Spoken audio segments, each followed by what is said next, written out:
This is Yeti's very first electric mountain bike, the Yeti 160E.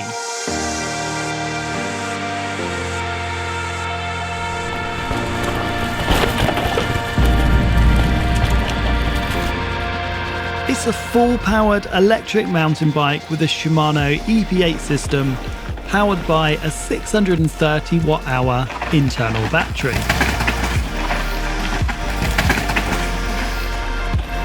Featuring Yeti's all-new suspension platform, Sixfinity, a 6-bar rear linkage and 160mm of rear travel, 170mm fork and 29er wheels, both front and rear.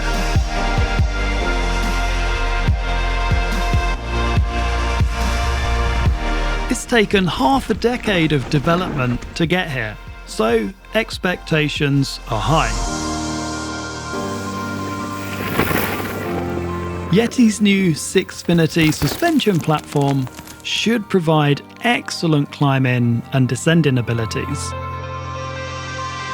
So the big question, has it been worth the wait? The bike looks absolutely stunning, as you'd expect from a bike that's priced as high as this. The model I'm riding is priced at £11,899. It's the T-Series, the top spec model.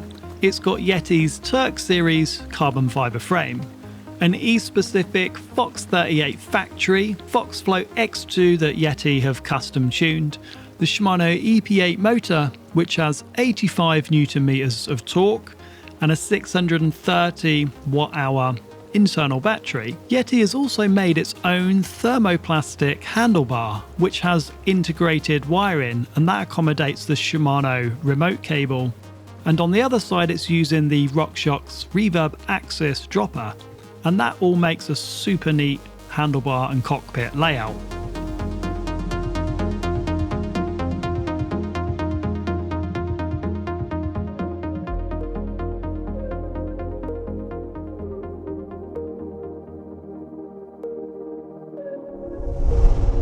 First of all, climbing and pedalling performance. What was immediately noticeable to me was the way the bike pedaled and climbed. Yeti have tuned the rear linkage to have a really wide pedaling band of high anti-squat.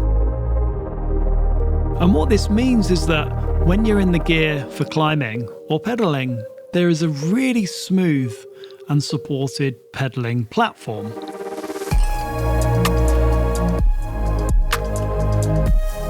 The bike seems to stay very high in its travel, even with the shock fully open. It's not locked out though, there's still enough movement on the rear to keep it moving slightly through the top part of the travel.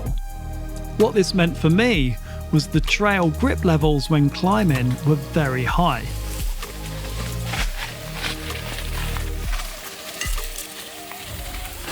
The rear could move around and bite into the dirt freely. With the short 160mm crank arms, it felt like the bike could climb anything. Everything felt tight in a really good way.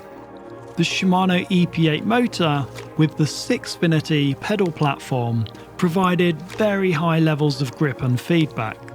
I felt I was able to apply really fine levels of power to the rear, and it would apply the power down to the ground in a very predictable manner.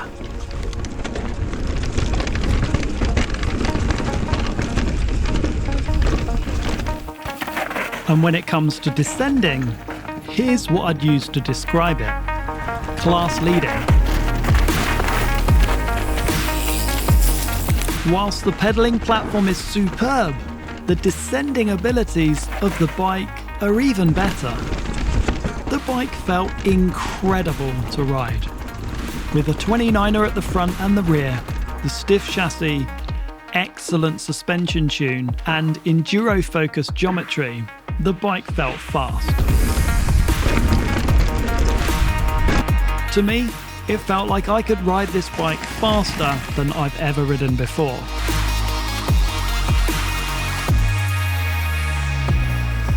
It felt lively, sharp, agile, And once that Sixfinity linkage hits the inflection point when you're charging the trails, it offers outstanding descending qualities. Big hits, fast drops, jumps, all of which it seems to make you want to ride over and over again.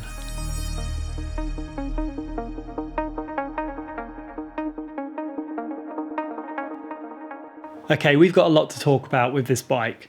I'm going to be fairly critical in some areas because I think when you're spending 5 figures, certainly my expectation is really rising. It's like the highest expectation of everything that I believe we should have when we're spending £10,000, 5 figures plus on these bikes. So first of all, there is so much good stuff, an incredible amount of good stuff with this bike, but I'm going to talk about some of the things that I think could be improved, bad stuff, negatives, cons, whatever you want to call them. And a lot of them really kind of evolve around the Shimano EP8 system. Now, don't get me wrong, the Shimano EP8 system as an overall package is very, very good.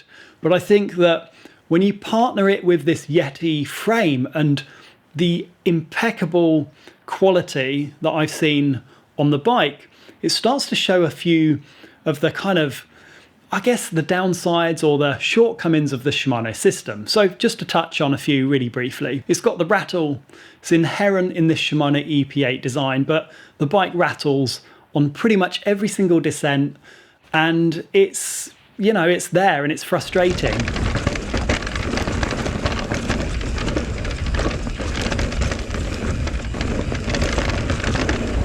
You do tune out to it. It is not a deal breaker. I really do hope Shimano can improve this on a future product because the bike is so tightly integrated and the cable runs and everything are silent, but you get the Shimano rattle. But it's not a deal breaker, but it is there.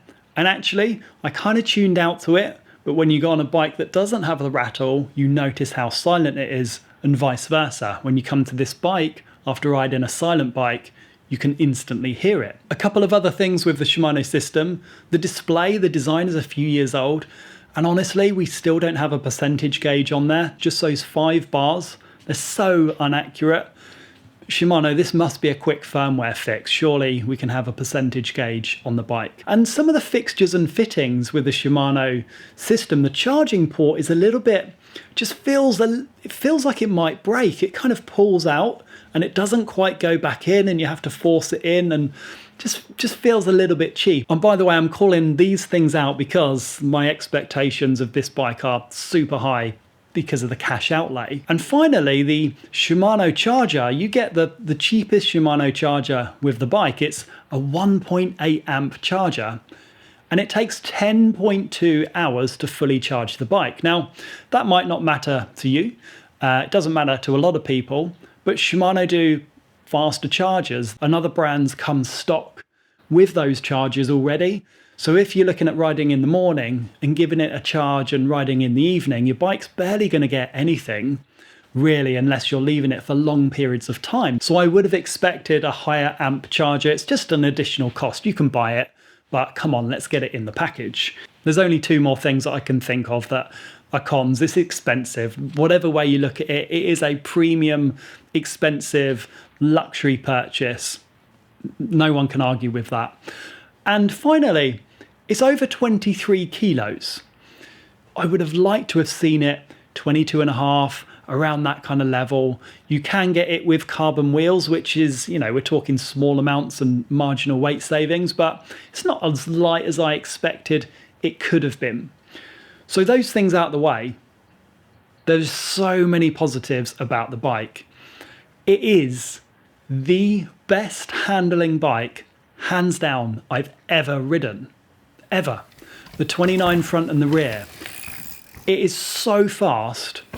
It changes direction so quick. The rear linkage on this is outstanding. And what that meant for me as a rider was to trust the bike, have so much confidence in it. And I was able to maneuver it, come off drops, hit jumps, just with so much confidence that the bike is going to handle it. And it just feels incredible to ride. It's really difficult for me to articulate the feeling, but it felt super supportive, but with bottomless suspension. And the frame felt stiff and agile and sharp and focused. And the 29er front and rear with, it's not got big tyres, 2.5 Assegai, 2.4 DHR2 on the rear. I think it's the quickest e-bike going downhill that I've ever ridden. And I love the feeling of riding it. So Yeti have done an incredible job packaging a full power e-bike, 29er front, 29er rear, with this 6-bar rear linkage and 160mm of rear wheel travel with 170 on the front. So for them to have a 29 front and rear, when a lot of brands, a lot of bikes need a mullet setup to bring that short chainstay in and have enough space at the back to fit all the rear linkage in. So for Yeti to bring out a 29er front and rear, 160mm rear travel with that 6-bar linkage on a full power e-bike, that is just outstanding. It's an incredible job. And that means on the trail, you've got fast rolling 29er with that incredible Yeti suspension platform with 160mm of rear travel. It's an outstanding feat of engineering, I think. The geometry's on point for my size. XL, 6'3". I just left it with the stock 30% leverage rate. They send you some chips so you can change the leverage curve or the progression curve. But I found out the box the default setting was a really good balance, so I didn't actually need to experiment and change it. It just worked superb. And the head angle Yeti lists at 64.5 degrees, and actually I measured it at just over 64. So it's a little bit slacker in this configuration in XL than what Yeti suggest. And I actually wouldn't change a single thing about the geometry. It's got a steep seat angle, chainstay is 446, so it's a brilliant length for me at my size. All the geometry numbers just worked perfectly, and I think out the box it is a sweet, sweet package. The frame is beautiful. The attention to detail and the finesse and the fit and the finish are just outstanding. Super clean lines. Everything visually just works really well. Little bits of detail. There's a little drainage hole where water might build up by the rear shock. Even the bars that Yeti have made for this bike feel brilliant. Now, despite the EP8 having less punch and power than some of the competition, the anti-squat when you're climbing is phenomenal. And I found I could get an incredible amount of grip out of the rear tyre when I was climbing, because the way the suspension tracks and is kind of nice and sat upright, and there's no risk of any pedal strikes. I found I could carry on pedaling and the rear wheel 29er would just grip into the dirt and just propel me up the hill. So some EP8 bikes, they can feel a little bit less punchy if you kind of use speed to get up climbs, but with this you don't need to use speed. You can use the suspension kinematics and the grip off the rear tyre to climb. It just feels really, really efficient. This is an outstanding e-bike. I really, really don't want to give this back, and yeah, well done Yeti, incredible product. It's been outstanding. Can't wait to see what they bring out in the future, but for now, this is brilliant. Thanks for watching. Let me know your thoughts and your feedback about this bike down in the comments, and subscribe for weekly e-bike videos. I'll catch you soon.